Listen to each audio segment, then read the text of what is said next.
ನಿಮಿಷ ಕೆಳಗೆ ಪ್ಯಾಂಟಾ ಸಾಕ್ಸಾ?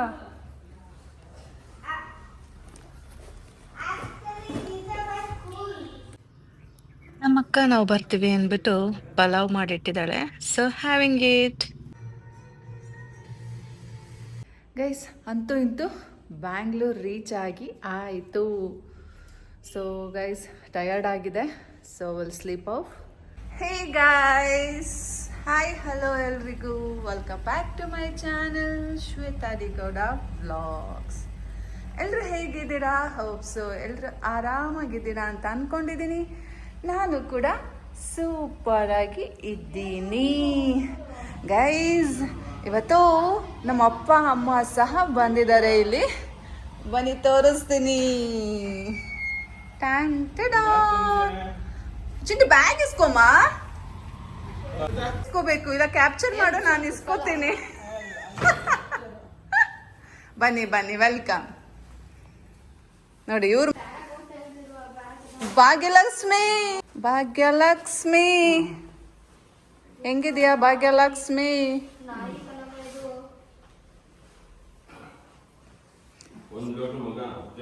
ಬಿಸಿನೀರು ಚಿಂಟು, ಬಿಸಿನೀರು ಕಾಯಿ ಹಾಕಿಡ ಇದ್ಯಾ ನೋಡು.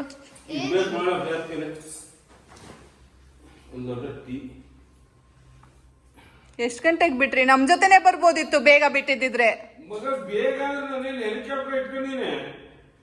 ಇಟ್ಕೋಬೇಕಾ? ವಯಸ್ಸಾದ್ಮೇಲೆ ತೋಟ ಇಟ್ಕೊಳ್ಳೋದಲ್ಲ, ಹೆಲಿಕಾಪ್ಟ್ರು, ಮರ್ಸಿಡೀಸ್, ಬೆನ್ಸ್ ಎಲ್ಲ ಇಟ್ಕೋಬೇಕು. JCB ತಗೊಂಡ್ ಬಂಡೆ ಗುಡ್ಸೋದಲ್ಲ. ನೋಡಿ ನಮ್ ಚಿಂಟು ಹೇಗೆ ನಮ್ಮ ಅಪ್ಪಗೆ ನೀರ್ ತಂದು ಕೊಡ್ತಾ ಇದ್ದಾನೆ.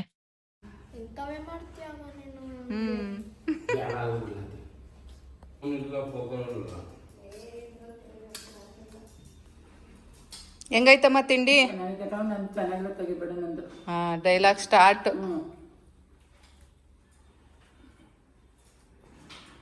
ಬೇಗನೆ ಬಂದಿದ್ದೀರಾ?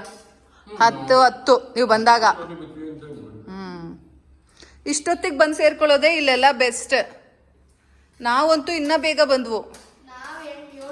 ನಾವು 7:10 ಇಲ್ಲಿ ಬಂದ್ವು. ಇಲ್ಲಲ್ಲ, ಮನೆಗಲ್ಲ, ವೈಟ್ ಫೀಲ್ಡ್ ಬಸ್ ಸ್ಟ್ಯಾಂಡಿಗೆ 7:10 ಬಂದ್ವು. 7:15 ಆದ್ರೂ ಒಂದು ಆಟೋನು ತಗೋತಾ ಇಲ್ಲ, ಎಲ್ಲ ಕ್ಯಾನ್ಸಲ್ ಮಾಡ್ತಾ ಇದ್ರು. ಅಲ್ಲ, ಅದೇ ಬುಕ್ ಮಾಡೋಣ ಅಂತ ಮಾಡಿದ್ರೆ ಎಲ್ಲ ಕ್ಯಾನ್ಸಲ್ ಮಾಡ್ತಾ ಇದ್ರು. ಆಮೇಲೆ ಮಾಮೂಲಿ ಆಟೋಗೆ ಬಂದ್ವು. 300 ಕೇಳಿದ್ರು, 250 ಮಾಡಿಸ್ಕೊಂಡು ಬಂದೆ. ನಿಮ್ದೇ ಪರವಾಗಿಲ್ಲ, ವರ್ತೂರಿಂದ 150 ರೂಪಾಯಿ.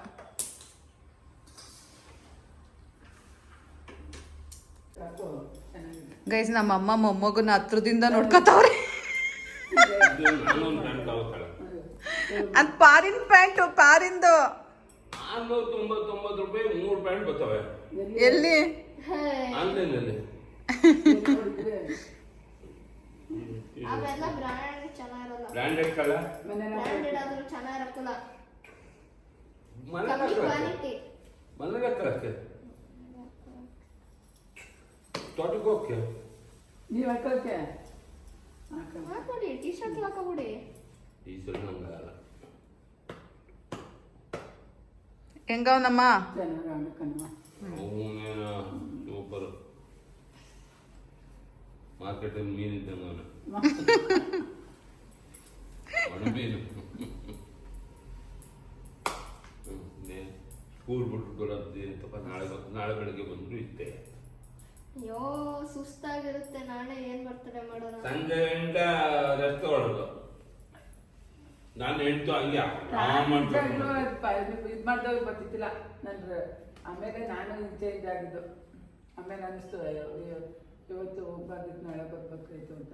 ನೀನ್ ಬಿಡ, ಅವ ಟ್ರೈನ್ ಮೇಲೆ ಯಾವಾಗ್ಲೂ ಟಿಕೆಟ್ ತಗೋತೀಯ. ಎಷ್ಟು ಹೇಳಿದ್ರೆ ಸಾಯಂಕಾಲ ಆಮೇಲೆ ಹೇಳಿದ್ರೆ ಎಲ್ಲ ರೆಡಿ ಆದ್ಮೇಲೆ. ಈಗ ಭಾಗ್ಯಲಕ್ಷ್ಮಿ ನೀನ್ ಇದ್ದೀಯ. ಬಂದು ಏನ್ ಮಾಡ್ಬೇಕು ಮನೆ ಬಿಟ್ಟು? ಹಂಗ್ ನೋಡಕ್ಕೋದ್ ಎಲ್ ಬಂದ್ ನಾವೀಗೇನ್ ಏನ್ ಮಾಡ್ತಾ ಇದೀವಿ? ಮನೆ ಒಳಗೆ ಸುತ್ತಾಡ್ತಾ ಇಲ್ವಾ? ನೀರು ಮನೆ ಬಿಟ್ಟು ಬರೋದು ಗೊತ್ತಾಗಲ್ಲ ನಮ್ಗೆ. ನಾವೇನು ಚಪ್ರ ಬಿಟ್ಟು ಬಂದಿದೀವ? ನೋಡಿ ಇಂತ ಮಾತಾಡ್ತಾನೆ ಚೆನ್ನಾಗಿ. ಮಾತಾಡ್ತಾನೆ. ಸುಮ್ನಿರಮ್ಮ, ಯಾಕೆ ಅಪ್ಪಗೆ ಆಲೆ ಮಾಡಿಕೊಟ್ಟಿದ್ದೀನಿ, ಕುಡಿತಾ ಇದ್ದಾರೆ. ಹಂಗಿದೆ ತಗೊಳ್ಳಿ. ಎತ್ತಾಕಿವ್ನಲ್ವ ಈಗ, ಎತ್ತಕ್ಕೆ ನಿನ್ ಕೆಲ ಕ್ಲೀನ್ ಮಾಡಿಸ್ತಿದ್ದೆ. ಅಯ್ಯಪ್ಪ ಏನ್ ಸ್ಟೈಲ್ ಆಗಿ ರಿಬ್ಬನ್ ಹಾಕೊಂಡಿದ್ಯಾ ಭಾಗ್ಯ. ಗೈಸ್ ಇದು ನನಗೆ. ಗೈಸ್ ಬ್ಯಾಂಗ್ಳೂರ್ ಅನ್ನೋ ದೊಡ್ಡ ಊರಲ್ಲಿ ನಾನು ಯಾವುದೋ ಒಂದು ಮೂಲೆಗೆ ಬಂದಿರ್ತೀನಿ, ನೀವು ಯಾವುದೋ ಒಂದು ಏರಿಯಾದಲ್ಲಿ ಇರ್ತೀರಾ. ಸೊ ಮೀಟ್ ಮಾಡೋದು ಇಬ್ರಿಗೂ ಕಷ್ಟನೇ, ಪ್ರಾಕ್ಟಿಕಲಾಗಿ ಥಿಂಕ್ ಮಾಡಿದ್ರೆ ಅಲ್ಲ. ಅಂಥದ್ರಲ್ಲೂ ಕೆಲವೊಬ್ಬರು ಲೈಕ್ ತುಂಬ ಪ್ರೀತಿಸೋರಿರ್ಬೋದು, ಯಾವ ಆ್ಯಂಗಲಲ್ಲಿ ಬೇಕಾದ್ರೂ ನೀವು ಥಿಂಕ್ ಮಾಡ್ಬೋದು. ಸೊ ಅಂಥವ್ರು ಇಲ್ಲ ಅಕ್ಕ ನಾನು ಮೀಟ್ ಮಾಡೇ ಮಾಡ್ತೀನಿ ಅಂದಾಗ so I can give time ಅಲ್ಲ. ಸೊ ಹೀಗೇ ಒಬ್ಬರು ಸಬ್ಸ್ಕ್ರೈಬರು ಇಲ್ಲ ಅಕ್ಕ ನಾನು ಅಲ್ಲಿ ಮನೆ ಹತ್ರನೇ ಬಂದು ಪಿಕ್ ಮಾಡ್ತೀನಿ, ನಾವು ಅಲ್ಲಿ ಹೋಗೋಣ ಅಂತ ಹೇಳಿದಾಗ definitely I can't say no ಅಲ್ಲ. ಬಿಕಾಸ್ ಇಲ್ಲಿ ನಾನು ಕಷ್ಟಪಡೋವಂಥದ್ದು ಏನೂ ಇಲ್ಲ. ಸೊ ಹಾಗಾಗಿ ನಾನು ಇಲ್ಲ ಅಂತಲೂ ಹೇಳೋಕ್ಕಾಗಲ್ಲ, ಅಷ್ಟು ಪ್ರೀತಿಯಿಂದ ಕರೆದಾಗ. ಸೊ ಹೀಗೆ ನನ್ನ ಸಬ್ಸ್ಕ್ರೈಬರ್ ಒಬ್ಬರು ಊರ್ಮಿ ಅಂತ, ಸೊ ಅವರು ಅಕ್ಕ ಇವತ್ತು ಮೂವಿಗೆ ಹೋಗೋಣ ಅಂತ ಹೇಳಿ ಪ್ಲ್ಯಾನ್ ಮಾಡಿದ್ರು. ಸೊ ಹಾಗಾಗಿ ಸರಿ ಆಯಿತು ಅಂದ್ಬಿಟ್ಟು ನಾನು ಅವ್ರ ಜೊತೆ ಜಾಯ್ನ್ ಆಗ್ತಾ ಇದ್ದೀನಿ. ಸೊ ನಾವೀಗ ನಮ್ಮ ಮನೆ ಹತ್ರನೇ ಇರೋ ಫೋರಮ್ ಮಾಲ್ಗೆ ಹೋಗ್ತಾ ಇದ್ದೀವಿ. ಅಲ್ಲಿ ಏನದು ಸೂಪ್ ಫ್ರಮ್ ಸೋ ಮೂವಿ ನೋಡೋಕ್ಕೆ. ಬಟ್ ದ ಥಿಂಗ್ ಈಸ್ ಏನಪ್ಪ ಅಂದರೆ ಇದ್ರ ಬಗ್ಗೆ ನಂಗೆ ಗೊತ್ತೇ ಇಲ್ಲ, ಈ ಮೂವಿ ಬಗ್ಗೆ ಕೇಳೂ ಇರಲಿಲ್ಲ ಈ ಮೊಮೆಂಟ್ ತನಕನೂ. ಬಟ್ ಅವ್ರು ಹೇಳಿದಾಗ ನಾನು ಹೇಳಿದೆ ಆ್ಯಕ್ಚುಲಿ ನೋಡಿ ಫುಲ್ ರಿವ್ಯೂಸ್ ನೋಡಿ ಅಂತ. ಬಟ್ ನೋಡೋಣ ಏನಾಗುತ್ತೆ ಅಂತ. ಅವರಂತೂ ರಿವ್ಯೂಸ್ ಎಲ್ಲ ಚೆನ್ನಾಗಿದೆ ಅಕ್ಕ, ಸೂಪರಾಗಿದೆ, ಹೋಗಿ ಬರೋಣ ಅಂತ ಹೇಳ್ತಿದ್ದಾರೆ. ಸೊ ಅದಕ್ಕೆ ನಾನು ಆಯಿತು ಅಂತ ಹೇಳಿ ಹೊರಟಿದ್ದೀನಿ. ಸೊ ಮೀಟಪ್ಪು, ಬರೀ ಮೀಟಪ್ಪಲ್ಲಿ ಏನಾದರೂ ಹೋಟೆಲ್ಗೆ ಹೋಗೋದು, ತಿನ್ನೋದು ಅಥವಾ ಶಾಪಿಂಗ್ ಮಾಡೋದು ಇದು ಫಾರ್ ದ ಫಸ್ಟ್ ಟೈಮ್ ನಾನೀಗ ಮೀಟಪ್ಪಲ್ಲಿ ಮೂವಿ ನೋಡೋಕ್ಕೆ ಹೋಗ್ತಾ ಇರೋದು. ನೋಡೋಣ, ಎಕ್ಸ್ಪೀರಿಯನ್ಸ್ ಮಾಡೋಣ ಬನ್ನಿ. ಜಾಕೆಟ್ ಇಲ್ದೇ ಹೋಗೋಂಗೆ ಇಲ್ಲ, ಹಿಂಗೆ ಇರುತ್ತೆ ಆಯ್ತಾ ಕ್ಲೈಮೇಟು. ಯಾವಾಗ ಬರುತ್ತೆ ಅಂತ ಹೇಳೋಕ್ಕಾಗಲ್ಲ, ಸಡನ್ ಕಪ್ಪಾಗ್ಬಿಡುತ್ತೆ, ಬಿಡು ಬಿಡು ಬಿಡು ಬಿಡು ಬಿಡು ಅಂತ ಸುರಿದು ಬಿಡುತ್ತೆ. ಈವನ್ ಜಾಕೆಟ್ ಹಾಕಿಲ್ಲ ಅಂದರೆ ನಮ್ಗೆ ಹಾಕೊಳ್ಳೋಕ್ಕೂ ಟೈಮ್ ಸಿಗಲ್ಲ, ಅರ್ಧ ನೆಂದು ಬಿಡ್ತೀವಿ. ಮತ್ತೆ ಇನ್ನು ಹಾಕೊಳ್ಳೋ ಅಷ್ಟೊತ್ತಿಗೆ ಮತ್ತೆ ಮಳೆ ಪುಸ್ ಅಂತ ಹೋಗಿರತ್ತೆ. ಚೆನ್ನಾಗಿರುತ್ತೆ, ನಂಗಿಷ್ಟ. ಹಾಯ್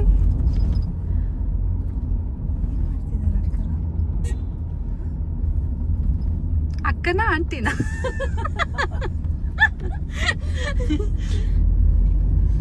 ಕರೀಲಿ ಅಂತ ನಿಹಾರ್ ಮಾತಾಡ್ತೀಯಾ? ಇಲ್ಲ, ಒಂದೊಂದು ವರ್ಡ್ಸ್ ಅಷ್ಟೇ. ಅಪ್ಪ ಅಮ್ಮ ಅಮ್ಮ ಅನ್ನಲ್ಲ, ಅಮ್ಮ ಅದು ಹೇಳ್ಕೊಟ್ಟು ಇಷ್ಟಿದೆ ಅಪ್ಪ ಅಲ್ಲ. ಗುಡ್. ಮೂವಿ ಇಷ್ಟನಾ? ನೋಡ್ತೀಯಾ? ಏನ್ ನೋಡ್ತೀಯ? ಒಂದ್ಸರಿ ಚಿಕ್ಕ ಮಗುನಲ್ಲಿ ಕರ್ಕೊಂಡ್ ಬಂದಿದ್ರೆ ನೋಡ್ದ, ಕಲ್ಕಿ ಯಾವಾಗ ಮೂವಿ ರಿಲೀಸ್ ಆಗಿತ್ತು. ವೈಟ್ ಫೀಲ್ಡಲ್ಲಿರೋ ಈ ಫೋರಮ್ ಮಾಲ್ ಆ್ಯಕ್ಚುಲಿ ನನಗೆ ತುಂಬ ನಿಯರೆಸ್ಟು, ಜಸ್ಟ್ 4 ಕಿಲೋಮೀಟರ್ಸ್ ನಮ್ಮ ಮನೆಯಿಂದ. ಸೊ ಹಾಗಾಗಿ ನಾವು ಆಲ್ಮೋಸ್ಟ್ ಏನೇ ಶಾಪಿಂಗ್ ಇದ್ರೂ ಇಲ್ಲೇ ಬರ್ತೀವಿ ಫಸ್ಟ್ ಪ್ರಿಫರೆನ್ಸ್ ಆಗಿ.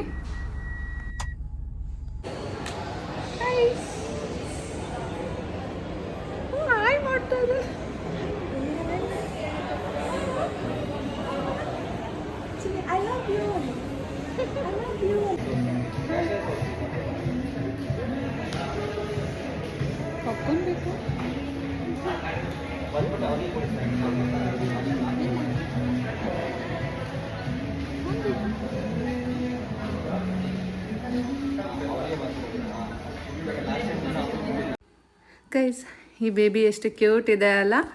ಈ ಬೇಬಿ ಹೆಸರು ನಿಹಾರ್ ಅಂತ, NIHAR.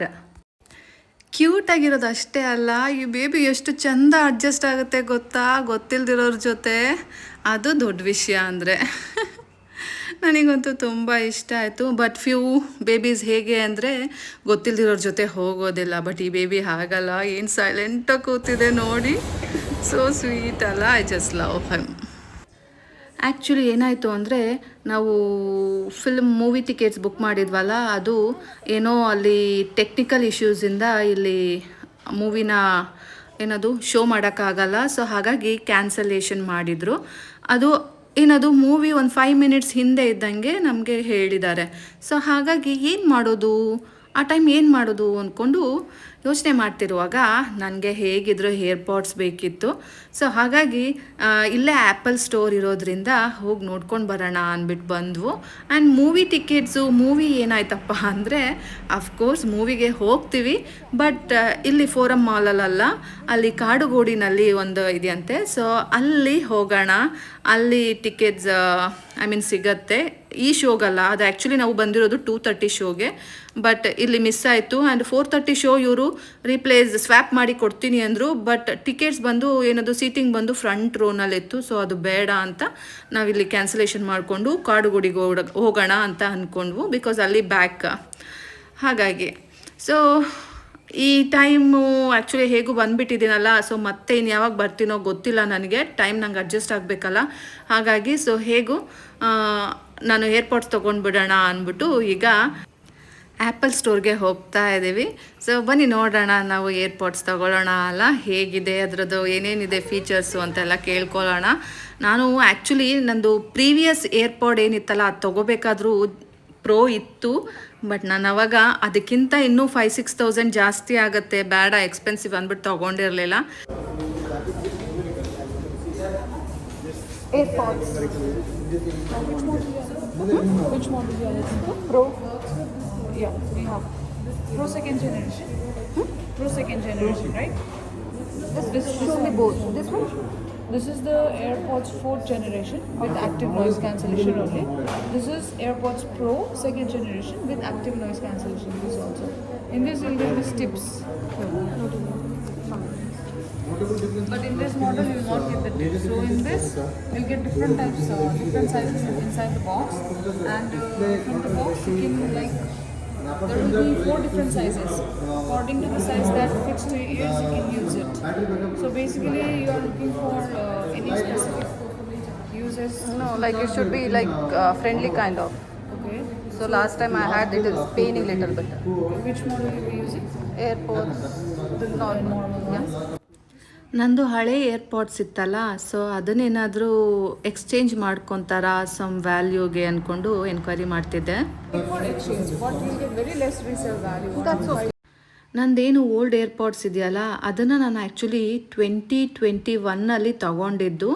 ಅದಾದಮೇಲೆ ಮತ್ತೆ ಒಂದು ಸಲ ಹಾಳು ಮಾಡ್ಕೊಂಡಿದ್ದೆ, ಮತ್ತು 2022 ಅದು ಎಕ್ಸ್ಚೇಂಜ್ ಆಗಿತ್ತು, ಹೊಸದೇ ಕೊಟ್ಟಿದ್ರು. ಸೊ ಹಾಗಾಗಿ 2 ಏರ್ಪಾಡ್ಸ್ ಆಗಿದೆ ನಂದು. ಮತ್ತು ಇದು ಬಂದು ಸ್ವಲ್ಪ ಅಷ್ಟು ಫ್ರೆಂಡ್ಲಿ ಥರ ಇಲ್ಲ, ಪೇಯ್ನ್ ಆಗುತ್ತೆ. ದೊಡ್ಡ ಇಯರ್ ಇರೋರಿಗೆ ಅಡ್ಜಸ್ಟ್ ಆಗುತ್ತೆ, ನಂದು ಪುಟಾಣಿ ಆಲೆ ಅಂತಾರಲ್ಲ ಹಾಗೆ. ಸೊ ಹಾಗಾಗಿ ನನಗೆ ಅದು ಪೇಯ್ನ್ ಆಗ್ತಾಯಿತ್ತು. ತೊಗೊಂಡ್ಬಿಟ್ಟಿದ್ನಲ್ಲ ಅಂದ್ಬಿಟ್ಟು ಯೂಸ್ ಮಾಡ್ತಾಯಿದ್ದೆ. ಅದು ಬಂದು ನಾನು ತೊಗೊಂಡಾಗ 18 ಅಥವಾ 19,000 ಪೇ ಮಾಡಿದ್ದೆ ಈ ಏರ್ಪಾಡ್ಸಿಗೆ, ಹಳೇದಕ್ಕೆ. ಬಟ್ ಇವಾಗ ಏನು ರೀಸೇಲ್ ವ್ಯಾಲ್ಯೂ ಇಲ್ವಂತೆ.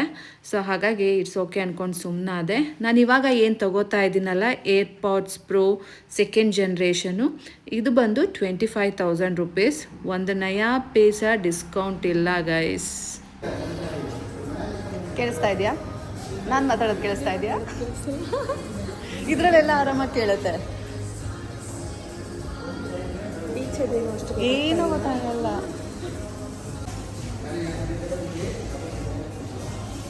Is there any EMI kind of? 6 months zero cost EMI. Here you see your plastic card. Which cards? ICICI, SBI credit cards. Only for the credit card. Then you have zero cost EMI with the cash back.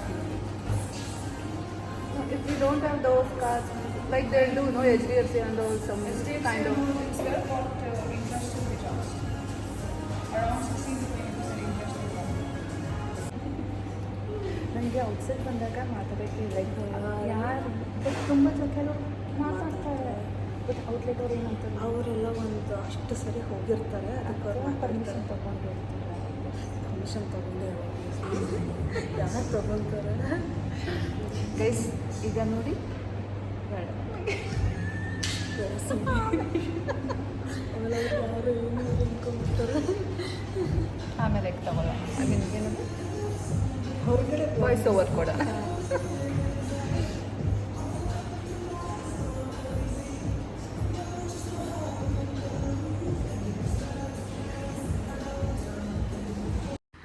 ಇಲ್ಲಿ actually ICICI ಮತ್ತು SBI credit cards ಇರೋರಿಗೆ offers ಇದೆ. ಒಂದು 2000 discount ಆಗುತ್ತೆ. But ನನ್ನ ಹತ್ರ ಅವೆರಡೂ ಇಲ್ಲ. ನನ್ನ ಹತ್ರ ಇರೋದು ಆ್ಯಕ್ಸಿಸ್ ಬ್ಯಾಂಕ್ದು ಕ್ರೆಡಿಟ್ ಕಾರ್ಡು. ಸೊ ಹಾಗಾಗಿ ನನಗೆ ಯಾವುದೇ ರೀತಿ ಡಿಸ್ಕೌಂಟ್ಸ್ ಆಗಲಿ ಆಫರ್ಸ್ ಆಗಲಿ ಅಪ್ಲೈ ಆಗಲ್ಲ. ಬಟ್ ನಾನೇನೋ EMI ಹೋಗಬೇಕು ಥ್ರೂ ಏನದು HDFCಯಿಂದ ಹಾಗೆ ಹೀಗೆ ಅಂದರೆ ನನಗೆ ಅದು 16% ಇಂಟ್ರೆಸ್ಟ್ ರೇಟ್ ಬಿಡುತ್ತಂತೆ. ಆ್ಯಂಡ್ ಈಗೇನು ಪ್ರಾಸೆಸಿಂಗ್ ಫೀ ಇರುತ್ತೆ. ಸೊ ಹಾಗಾಗಿ ಅದೆಲ್ಲ ಮತ್ತೆ ಹೆವಿ ಆಗುತ್ತೆ. ಹಂಗಾಗಿ ನಾನು ಬೇಡ ಅಂತ ಹೇಳಿ ನಾನು one time full payment pay ಮಾಡೇ ತೊಗೊಳ್ಳೋಣ ಅಂದ್ಕೊಂಡು ಡಿಸೈಡ್ ಮಾಡಿ ತಗೋತಾ ಇದ್ದೀನಿ. ನಾನು ಈಗ ಕ್ಯಾಶ್ ಕೊಡ್ತಾ ಇಲ್ಲ, ಕ್ರೆಡಿಟ್ ಕಾರ್ಡಲ್ಲೇ ತಗೋತಾ ಇರೋದು. 2 years you can limit multiple times, not only one time. But so 1 year plan also, advantages are same. Like you will be getting the replacement, only the replacement, because there is no any repairment option. In case if the one side airport stops working and it's like there is a guys ಏನು ಗೊತ್ತಾ, payment full ಆಗೋ ತನಕ ಅವ್ರ ಕೈಗೆ ದುಡ್ಡು ಹೋಗೋ ತನಕ ಅವ್ರು ನಮ್ಮ ಕೈಗೆ ಬಾಕ್ಸ್ ಕೊಡೋದಿಲ್ಲ ಗೊತ್ತಾ. ಸೊ ಇವಾಗ ನೋಡಿ ಅನ್ಬಾಕ್ಸಿಂಗ್ ಮಾಡ್ತಾ ಇದ್ದೀನಿ. Finally AirPods pro 2nd generation is mine ನಾವ್. ಚಪ್ಪಾಳೆ ಹೊಡೀರಿ. ಬ್ರೈಟ್ನೆಸ್ ಚೆನ್ನಾಗಿದೆ ಈ ಕಡೆ. ನೀವು ಐತೆಗಿದ್ದೀಯ ನಂಗೆ ಗೊತ್ತು.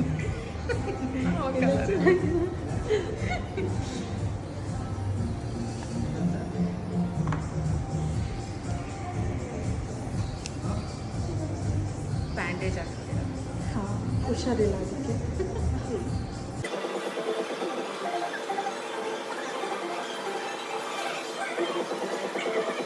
ಆಲ್ರೆಡಿ 1 ಇಯರಿಂದನೇ ಪ್ಲ್ಯಾನ್ ಇತ್ತು. ಫೈನಲಿ ತಗೊಂಡ್ಬಿಟ್ಟೆ, ಖುಷಿ ಆಗ್ತಾ ಇದೆ.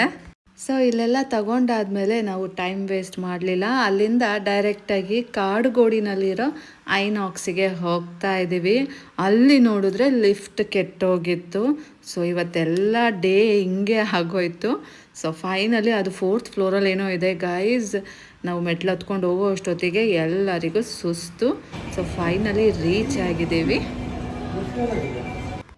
ಮದುವೆಗಿನ ಮುಂಚೆ ಫ್ರೆಂಡ್ಸ್ಗಳ ಜೊತೆ ಅಥವಾ ನಾನು ನಮ್ಮ ಅಕ್ಕ ಹೀಗೆ ಎಲ್ಲ ಹೋಗ್ತಾ ಇದ್ವು ಮೂವೀಸಿಗೆ. ಬಟ್ ಮದುವೆ ಆದಮೇಲೆ ಮೂವೀಸಿಗೆ ಅಷ್ಟು ಹೋಗೇ ಇಲ್ಲ. ಹೀಗೆ ಐನಾಕ್ಸಿಗೆ ಬಂದಾಗ ನನಗೆ ನನ್ನ ಫ್ಲ್ಯಾಶ್ ಬ್ಯಾಕ್ ನೆನಪಾಯಿತು. ಅದೇನಪ್ಪ ಅಂದರೆ, ನಾನು ಮದುವೆ ಆದ ಹೊಸದ್ರಲ್ಲಿ ಚಿಂಟು ಪಪ್ಪ ಜೊತೆ ಮೂವಿಗೆ ಹೋಗಿದ್ದೆ. ಆವಾಗ ನಾವಿಬ್ಬರೇ ಏನು ಹೋಗಿರಲಿಲ್ಲ. ಇವನ್ ನಮ್ಮ ಅಕ್ಕ ಭಾವನೂ ಬಂದಿದ್ದರು. ಯಾವುದಪ್ಪ ಅದು ಮೂವಿ ಅಂದರೆ ಪರಮಾತ್ಮ, ಅಪ್ಪು ಅವ್ರದ್ದು, ಪುನೀತ್ ರಾಜ್ಕುಮಾರ್ ಅವ್ರದ್ದು. ಸೊ ಅದೇ ಫಸ್ಟ್ ಮೂವಿ, ಅದೇ ಲಾಸ್ಟ್ ಮೂವಿ ನಾನು ಚಿಂಟು ಅವ್ರ ಪಪ್ಪ ಜೊತೆ ನೋಡಿರೋದು. ಅದಾದಮೇಲೆ ನಾನು ಹೋಗಲೇ ಇಲ್ಲ ಅಂತ ಅನಿಸುತ್ತೆ ಗೈಸ್.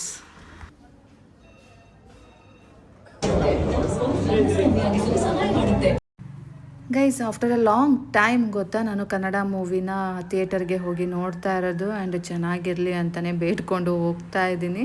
ನೀವು ಸಹ ಈ ಮೂವಿನ ನೋಡಿದ್ದೀರಾ? ಮೂವಿ ನೋಡಿದರೆ ಕಮೆಂಟ್ ಮಾಡಿ ಆಯಿತಾ. ಮೂವಿ ಹೆಸರು ನಾನು ನಿಮ್ಗೆ ಆಲ್ರೆಡಿ ಹೇಳಿದೆ ಅನಿಸುತ್ತೆ, ಸೂ ಫ್ರಮ್ ಸೋ.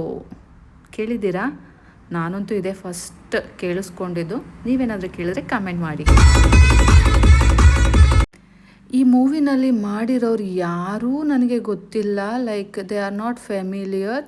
ಸೊ ನಾನು ಯೋಚನೆ ಮಾಡ್ತಾ ಇದ್ದೆ, ಏನಪ್ಪ ಇದು ಅಂತ.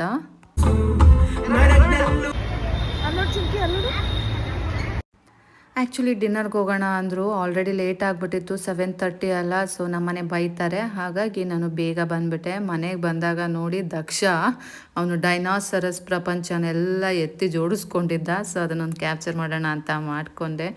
ಇಷ್ಟೇ ಅಲ್ಲ, ಇನ್ನೂ ಡೈನಾಸರ್ ಇತ್ತು, ಅದನ್ನೆಲ್ಲ ಕೊಟ್ಬಿಟ್ರಂತೆ. ಸದ್ಯಕ್ಕೆ ಇಷ್ಟೇ ಡೈನಾಸರ್ಸ್ನ ಇಟ್ಕೊಂಡಿದ್ದಾನೆ. Hi Daksha, how are you? ಇದು ಯಾರ್ದು ದಕ್ಷ ಇವೆಲ್ಲ? ಇದೆಲ್ಲ ಯಾರ್ದಮ್ಮ? ಇದೆಲ್ಲ ಏನಮ್ಮ? All dinosaurs? Oh my god, N number of dinosaurs ಅಲ್ಲಮ್ಮ? Plenty of dinosaurs. ಓಶಪ್ಪ, ಒಂದು ಎಕ್ಸಿಬಿಷನ್ನೇ ಮಾಡ್ಬೋದಲ್ಲಮ್ಮ.